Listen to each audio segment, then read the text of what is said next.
चील की माँ गौरैया।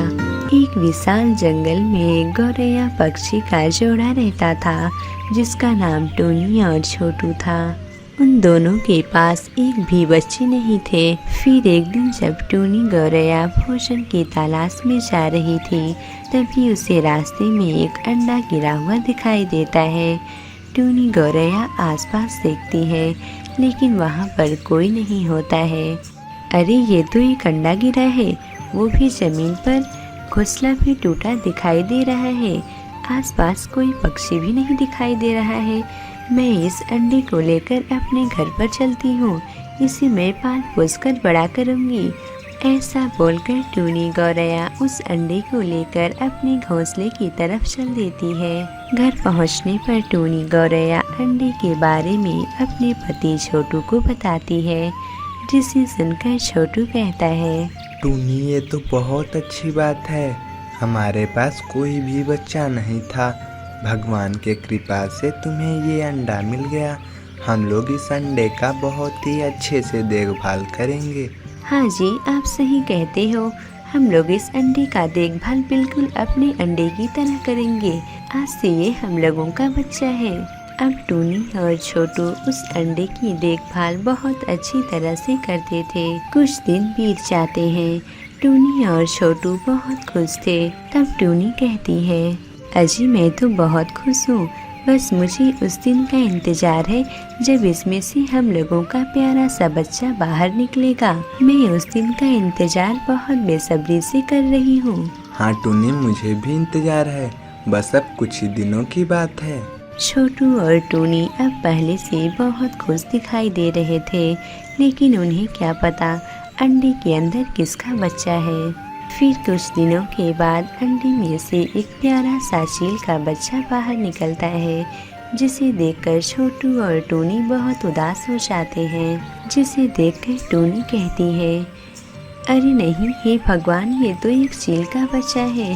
अब हम लोग क्या करें? टूनी मेरी बात मानो तो हम लोगों को इस चील के बच्चे को मार देना चाहिए, नहीं तो ये बड़ा होकर हम दोनों को ही मार कर खा जाएगा। नहीं नहीं, आप ये कैसी बातें कर रहे हैं?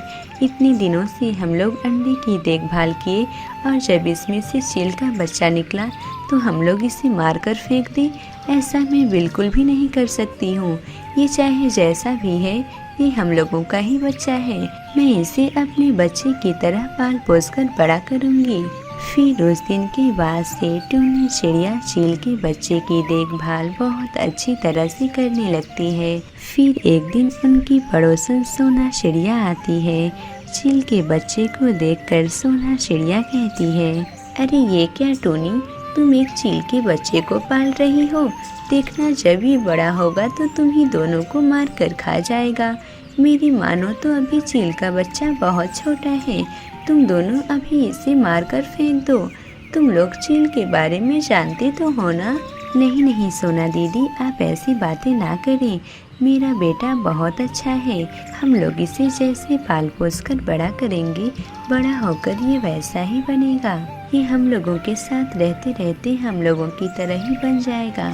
हाँ हाँ, मैंने तो बता दिया, अब तुम लोगों का मन। छोटू, तुम अपनी पत्नी की बात सुन तो रहे हो ना? जब ये चील का बच्चा बड़ा होगा तब तुम दोनों अपना समझना। ऐसा बोलकर सोना वहाँ से चली जाती है। तब छोटू कहता है, टूनी मुझे लगता है सोना दीदी सही बोल रही थी। पता नहीं ये चील का बच्चा बड़ा होकर कैसा होगा। अजी अब आप ऐसी बातें ना करो तो अच्छा होगा। दिन बीतने के साथ अब चील का बच्चा बड़ा हो रहा था। फिर एक दिन जंगल में एक शिकारी जाल बिछाकर उस पर कुछ दाना डाल देता है। जब छोटू चिड़ा भोजन की खोज में जा रहा था, तभी उसे जाल पर बड़ा कुछ दाना दिखाई देता है। छोटू चिड़ा तुरंत जाल के पास दाना खाने के लिए आ जाता है। तभी अचानक जाल में छोटू चिड़ा का पंजा फंस जाता है। छोटू जोर जोर से चिल्लाने लगता है, बचाओ बचाओ, मेरे दोनों पैर इस जाल में फंस गए हैं, बचाओ। छोटू के चीखने की आवाज़ टूनी और उसके बच्चे के कान में सुनाई पड़ती है।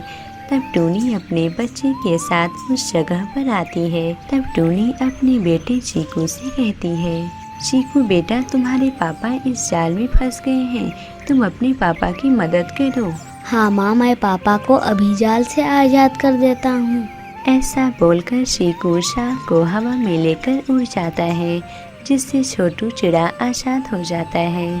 फिर छोटू, टूनी और चीकू उड़कर अपने घोंसले की तरफ चल देते हैं। घर पहुंचने पर टूनी कहती है, आपने देखा हम लोगों का चीकू बेटा कितना अच्छा है। आज चीकू की वजह से ही आपके प्राण बच पाए हैं। हम लोग जैसा चीकू को संस्कार देंगे, चीकू वैसा ही बनेगा। हाँ सोना, तुम सही बोलती हो। आज से मैं चीकू को अपने बेटे की तरह ही प्यार करूँगा। फिर उस दिन के बाद से टूनी और छोटू चीकू का बहुत अच्छी तरह से ख्याल रखने लगते हैं। अब टूनी, छोटू और चीकू खुशी खुशी अपना जीवन बिताने लगते हैं। प्यारे दोस्तों, अगर आपको ये कहानी अच्छी लगी हो तो इसे लाइक करें और मेरे चैनल को सब्सक्राइब करें। मुझे कमेंट करके ज़रूर बताएं कि आपको ये कहानी कैसी लगी।